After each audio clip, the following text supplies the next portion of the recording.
This week's book, The $100 Startup by Chris Gillable. And yes, I had to Google how to pronounce his last name. Anyways, Chris is an entrepreneur, a traveler, and an author. He works from wherever he wants, whenever he wants. He's what we would call a digital nomad.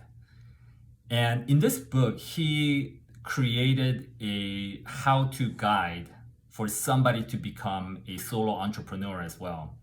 He shares his own experiences and know-how, but he also interviewed many solo entrepreneurs and to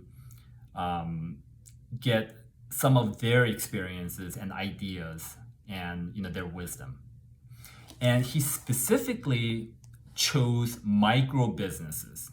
And these are businesses that took less than $1,000 to start, that employs less than 5 people, that earns at least $50,000 a year, and a business that requires no special skills.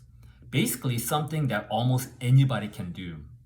This is not a how-to guide for somebody who wants to build a million dollar empire.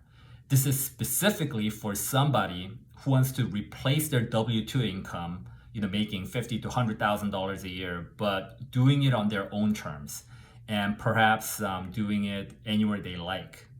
And there's a lot of just fun stories of people who got laid off or had something unfortunate happen that they were forced to become an entrepreneur, but it turned out okay. Pretty much a blessing in disguise, right? And some of the ideas from the book is that you have to provide value. I know that sounds very elementary, but a lot of times people just focus on, hey, follow your passion, do what you love, right? And the author's stance is follow your passion, maybe. There has to be a convergence between what you love to do and what people need and what people will pay for. And that convergence is where there is opportunity. And oftentimes, this value, we need to look for how our service or product can, provide value to people. And often, the value is of an emotional need. There was a couple who was offering horse rides on their ranch. And their stance was that, no, we don't offer simply horse rides. We offer freedom. We give our customers a chance to become a cowboy or cowgirl for the weekend. Now that, presents it in a different light, right? So in the same way, we gotta look for ways how our product or service can serve emotional needs and provide real value to the customers.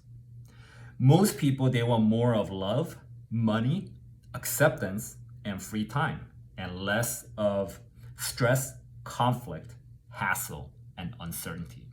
So the question is, how can my business give people more of what they want or less of what they don't want?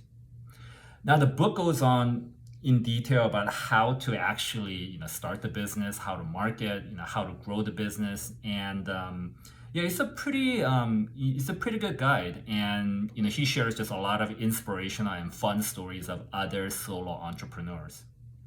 So if your goal is to start a small business that you can run on your own, I think this is a great guide.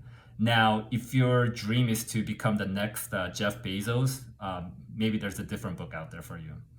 Overall, good book. Check it out.